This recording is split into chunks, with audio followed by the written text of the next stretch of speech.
Essa é a nossa entrevista.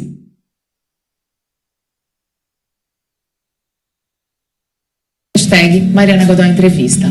Presidente, em Brasília, ultimamente, 2 dias é tempo de acontecer um terremoto, um tsunami e um furacão político. Eduardo Cunha na Câmara, por exemplo. Olha, eu acredito que sido bastante agitados, né? Eu espero que a Comissão de Ética cumpra seu papel, que essa postergação sistemática, essa manipulação sistemática da Comissão de Ética pare. Os indícios são fortes, então eu não gosto de condenar ninguém porque eu não faço papel de juiz, mas que se cumpra rigorosamente a pauta e que as manipulações parem e sejam interrompidas e que ele responda na justiça pelas contas da Suíça e pelo Suíça. A senhora não faz papel de justiça, de juiz, mas o público já deve estar tomando alguma decisão a respeito do que vem percebendo das últimas notícias. Os juízes fazem papel de juiz, o STF já afastou. Aliás,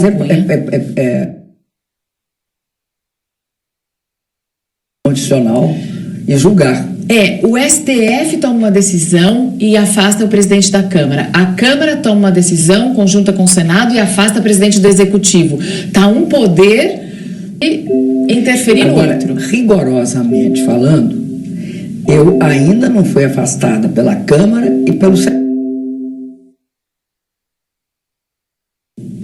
O que o Senado e a Câmara aceitaram foi julgar a admissibilidade do processo. Ora, a lei é absolutamente inadequada para o momento atual. A lei que regula, porque está previsto na Constituição o processo de impeachment.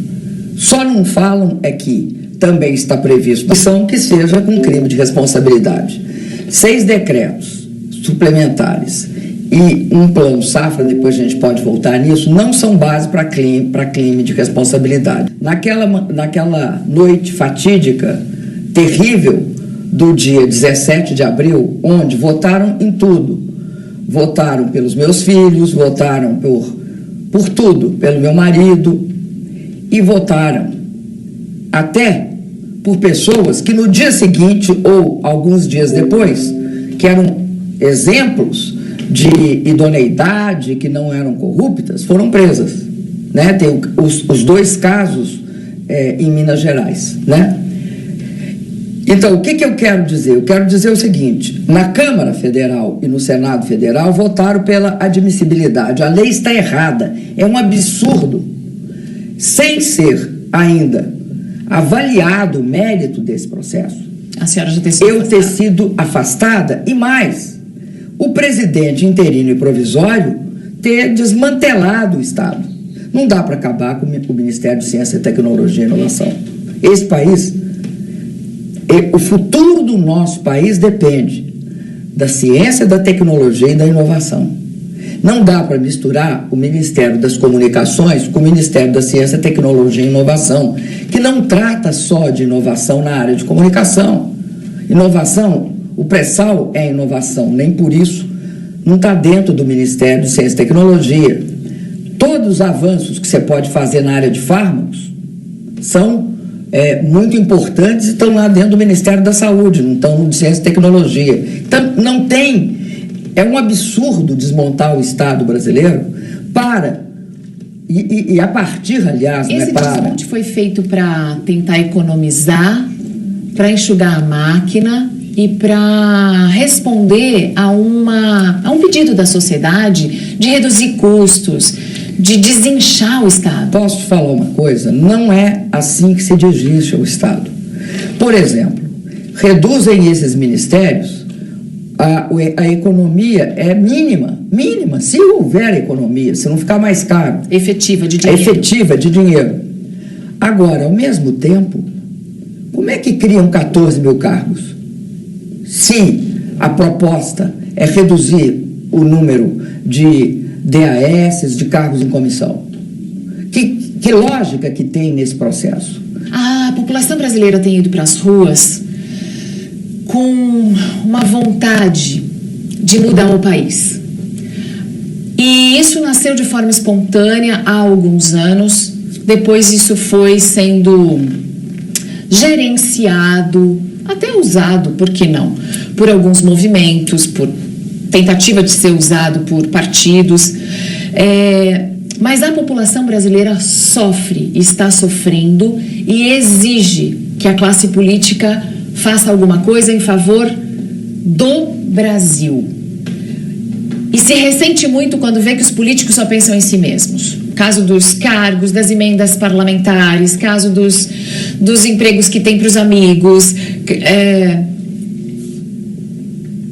Que tipo de proposta poderia ser aprovada por um Congresso como aquele que a senhora viu na votação fatídica de 17 de abril, para fazer com que o Brasil fosse um país diferente e que respondesse a esses anseios da população, mas que tem que passar por essas mesmas pessoas que se beneficiam individualmente desse mecanismo que existe?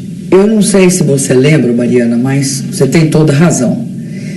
Em 2013, a população foi às ruas e o que se sentia, apesar de não ter assim, uma proposta pronta e acabada, era um anseio por reformas políticas. Um anseio, uma busca por uma conjuntura política mais transparente, mais límpida, mas nessa conjuntura, sobretudo, menos corrupta. Havia uma grande reação nas ruas e foi o primeiro grande movimento que nós vimos. Nós, quando acabou esse movimento, não reivindicava só isso, reivindicava também melhoria na saúde de forma muito efetiva. Quando acabou esse processo, nós respondemos fazendo algumas propostas. Algumas nós conseguimos executar, porque só dependia de nós. Por exemplo, mais médicos. Depois das manifestações de 2013, a senhora mandou uma proposta de reforma política. Mas por que a senhora não levou na mão e foi lá e falou assim, tá aqui a reforma que o povo brasileiro quer? Olha, precisava de passar. Nós, inclusive, porque tinha um problema, que nós queríamos fazer uma Assembleia Constituinte exclusiva, porque a gente achava que só uma Assembleia Constituinte exclusiva, com as pessoas eleitas principalmente para esse fim, né, diretamente para isso, você vai fazer a reforma política e depois acabou o seu mandato. A pessoa poderia, as pessoas eleitas teriam condições de ter autonomia, não teriam interesses comprometidos com o que estaria sendo decidido. O povo escolheria, teria a legitimidade do voto popular. Este processo passava por uma iniciativa que era importante que fosse gerada dentro do Congresso. Senão, nós fizemos tratativas tanto no Congresso quanto com o Supremo. Eu, inclusive, conversei com ministros dos Supremos que estavam encarregados de ver da possibilidade da gente marcar um plebiscito, porque o plebiscito não é iniciativa do governo federal. O plebiscito nasce de uma das duas casas por 1/3, no mínimo, dos um plebiscito para votar uma reforma constituinte? Não, para dizer, porque havia e há ainda uma grande restrição a fazer reforma política. Para a gente poder votar uma reforma política e ter força, o plebiscito devia ser consultado. Vocês são ou não são a favor de uma Assembleia Constituinte?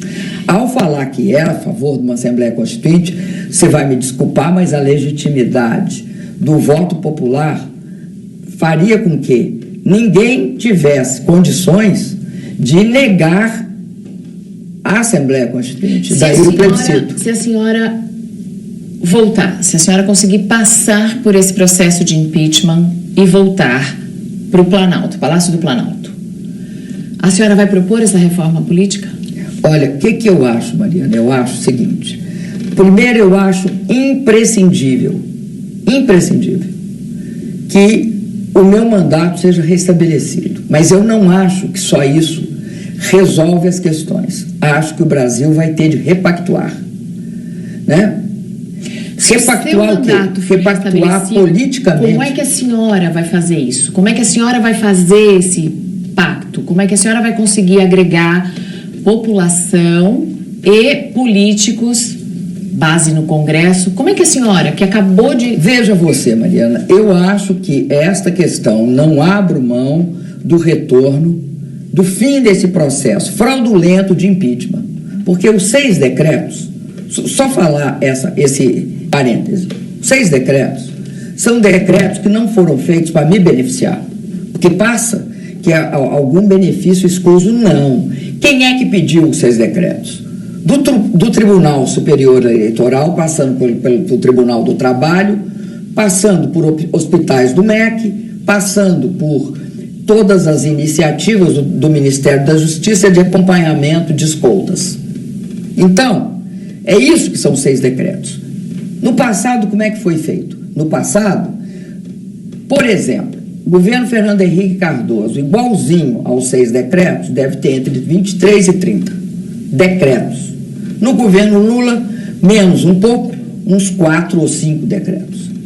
Bom, não era crime naquela época. Não é crime hoje. Houve, a partir da execução orçamentária, uma decisão do TCU dizendo que tinha de mudar a prática, que não podia ser mais daquele jeito. Mas, mesmo assim, até hoje, cabe dúvidas se tem de fato problemas. No caso do Plano Safra, ainda é mais grave. Nenhum presidente da República participa da execução do Plano Safra, porque não é da competência dele. Quem faz a execução do Plano Safra, porque está na lei que é assim, está nas regras que é assim, é o ministro da Fazenda. Mas aparentemente e toda a estrutura. Isso vai ser uma questão de opinião. Não é uma questão de opinião, porque nós vivemos o presidencialismo. No presidencialismo, para você afastar o presidente da República, tem de ter crime. Não dá para confundir com o que ocorre no parlamentarismo. Porque no parlamentarismo, o jogo de poder, de pesos e contrapesos, em termos do poder, se dá da seguinte forma: o primeiro-ministro pode ser afastado se o plenário do Congresso lançar contra ele um voto de desconfiança. Aí ele pode sair. Ele pode também, primeiro-ministro, pode dissolver o Congresso, convocar novas eleições e eleger todos os deputados. Então, tem esse peso e contrapeso. O que ocorre?